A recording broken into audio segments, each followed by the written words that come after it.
Guys, JH6, welcome back to the channel. Definitely appreciate you guys watching. So this is going to be episode 2 of my new series that is dedicated for new shooters. Now, if you're a salty dog, put comments down below. Let me know what you think. But again, new shooters, and this is some information that I have learned. Obviously, this is my opinion, so let me know. Put comments down below. But here's the deal, guys.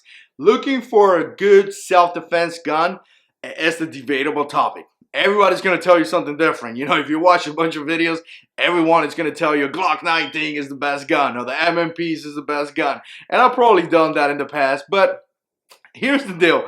It is a very personal decision. It is something that you have to enjoy, something that you have to like. It's going to have to feel good in your hand. You're going to have to be able to shoot it well. You know, everyone says the MMP Shield is a great gun. I love it. And my wife doesn't like it that much. I mean, she could barely shoot the Shield, but she shoots the Glock 19 really well. So again, it's going to be your personal choice, your personal preference, but there's always going to be some guidance that you got to follow. And first of all, you need to get a gun that is dependable and reliable, that it has a track record. You know, and I hate to say this, but the Glocks have a track record. You know, the MMPs, because I know the fanboys are going to say something, have a good track record. They've been working for quite some time. Police officers use them. You know they're dependable, reliable, and they work well. So you need to do that. You need to get a gun that has a very good track record. You know, not something new that just came out that no one knows anything about it, because you're trying to save money, guys. Don't save money. If you have the money, buy a dependable gun. And you know, a new shooter, if you tell a new shooter, hey, spend $500 in a handgun, he's going to be like, what? I'm not going to do that. I want to spend $300. But again, if you don't have the money, definitely get what you can afford. But if you have the money, get something that is reliable. Because if you find yourself in a confrontation, how much is your life is going to worth to you? You know, how much, you know, people are shooting at you and you're saying, wow, I got a gun that I pay $100 that doesn't work. You're going to have issues, buddy. So again, spend some money if you have it. But at the same time, don't be afraid to look in the used market. You know, I got 2 guns here, Smith & Wesson SD9VE and this revolver. These 2 guns were less than $300 and they work just fine. But at the same time, this is a concealed carry piece. This could be a concealed carry, but this one gives you the ability to use it as a home defense. You know, obviously you have that rail that you could attach a light and you'd be able to identify a threat at nighttime if something happens. So again, if you have the money, you buy a concealed carry piece. You also should buy a home defense piece. But if you don't have that type of money and you need to do just one, you know, getting something like this that is going to serve you well as concealed carry and also as home defense, it's definitely a good idea. Here's something else that you should keep in mind, guys, when picking a self-defense gun. How are you going to carry it?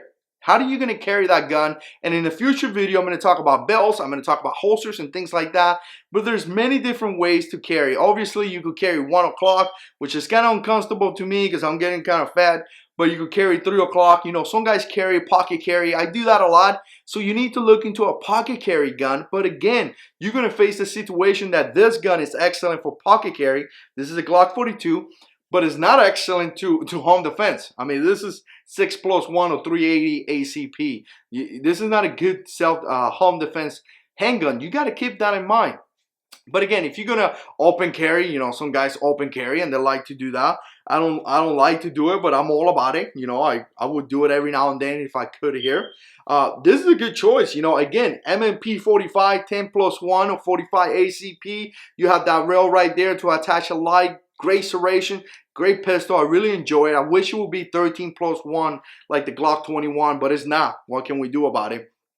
But this will be a good choice to open carry and at the same time home defense. I mean, this is just a nice choice. Round indicator up here. I mean, the serrations on this pistol, guys, is just excellent. You could do that press check because you have serrations in the front. And I mean, it works great. This pistol's trigger is kind of like, eh.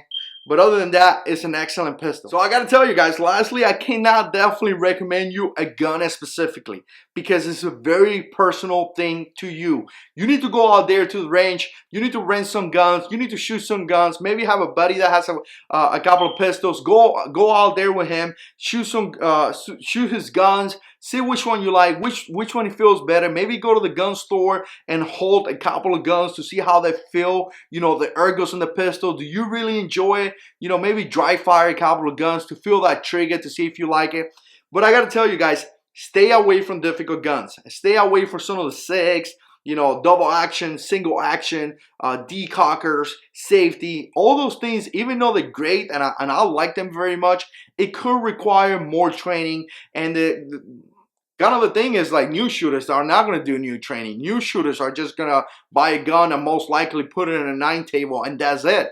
So if you're not planning to do training and practicing, stay away from difficult guns, because the reality is that takes training and again, training and practice. I don't know how much more I gotta stress that out. If you don't go out there and you're constantly drawing, taking that safety off, engaging a target, you may potentially face issues if you find yourself in a confrontation. So stay away from those difficult guns, if you want to put it that way. I don't think they're really difficult, but they may be difficult for some people. And lastly, guys, stay with something that has a track record. You know, don't go out there and buy something that just came out to the market, that no one's know anything about it. Get something that has a good track record. You know, again, the Glocks, the MMPs, the SIGs. I just did the SIG P320 here in the channel. I'll put a link down below. Excellent pistol. I loved it. I just no complaints about it. So again, stay with a pistol that has a good track record, a good pistol that has a good, you know, company that is dependable, reliable, has good customer service. And to tell you the truth, all these guns are going to work just fine. You know, again, if you find a company, like I said, with a good track record. All right, so let me know what you think. Put comments down below. I appreciate you guys watching. Stay tuned, because we're going to continue this new series here for new shooters. I hope you guys are liking the videos. Let me know by liking, sharing, subscribing to this channel. And as always, guys, God is in control.